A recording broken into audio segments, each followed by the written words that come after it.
ॐ शान्ताकारं भुजगशयनं पद्मनाभं सुरेशं विश्वाधारं गगनसदृशं मेघवर्णं शुभांगं लक्ष्मीकान्तं कमलनयनं योगिभिर्दानगम्यं वन्दे विष्णुं भवहरं सर्वलोकैकनाथं। श्रीमन्नारायण नारायण नारायण भजमन्नारायण नारायण नारायण लक्ष्मी नारायण नारायण नारायण श्रीमन्नारायण नारायण नारायण। बोलो विष्णु भगवान की जय, शालिग्राम भगवान की जय, तुलसी महारानी की जय। कार्तिक महात्म दूसरा अध्याय। ब्रह्मा जी कहते हैं कि हे नारद, तुलसी की मंजरी सहित भगवान शालिग्राम का जो एक बूंद चरणामृत का पान करता है वह ब्रह्म इत्यादि बड़े बड़े पापों से मुक्त होकर वैकुंठ धाम को प्राप्त हो जाता है। जो भगवान शालिग्राम की मूर्ति के आगे अपने पितरों का श्राद्ध करता है उसके पितरों को वैकुंठ की प्राप्ति होती है। जो भगवान शालिग्राम की मूर्ति का दान करता है उसको समस्त पृथ्वी के दान का फल मिलता है। परंतु शालिग्राम की मूर्ति बेचनी नहीं चाहिए। विष्णु का पूजन शंख के जल से और शिव जी का विल पत्रों से, सूर्य नारायण भगवान का तुलसी से और श्री गणेश जी का धतूरे के पुष्पों से तथा विष्णु का केतकी के पुष्पों से और शिव जी का कनेर या कमल को छोड़कर किसी अन्य लाल पुष्प से पूजन नहीं करना चाहिए। जो श्री विष्णु का पूजन कमल के पुष्पों, लक्ष्मी जी का मालती और चंपा के पुष्पों से करता है वह भगवान के परम पद को प्राप्त हो जाता है। और जो भगवान को अति प्रिय तुलसी से पूजा करता है उसकी महिमा कोई भी नहीं कह सकता। वह कभी माता के गर्भ में नहीं आता।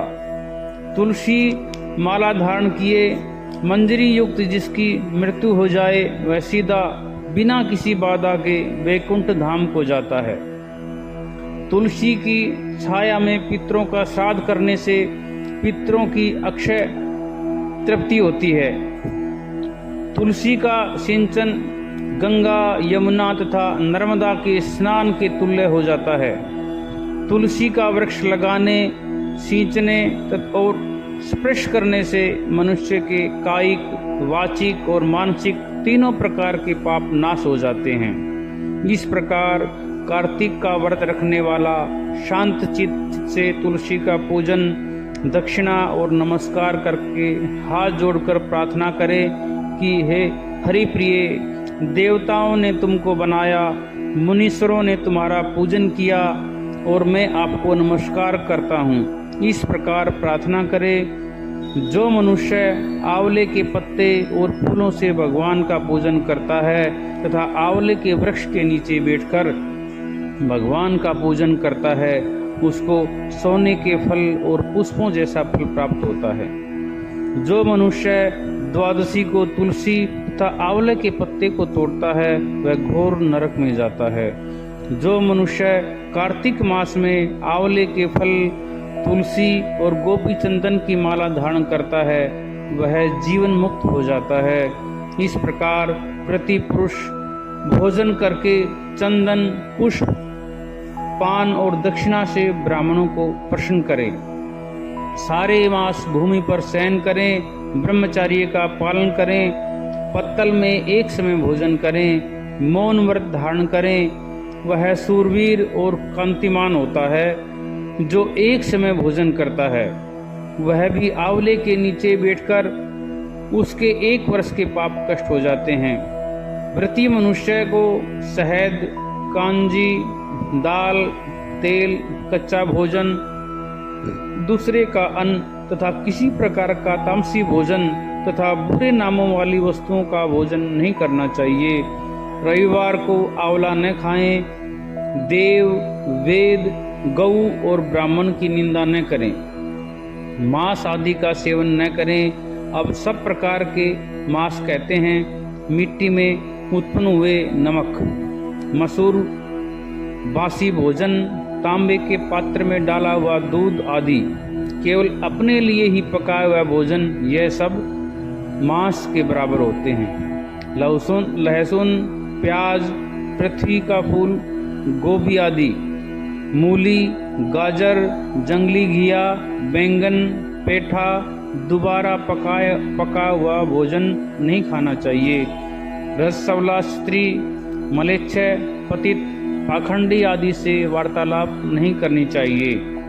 इन तिथियों में इन एक एक चीज़ों का भोजन नहीं करना चाहिए।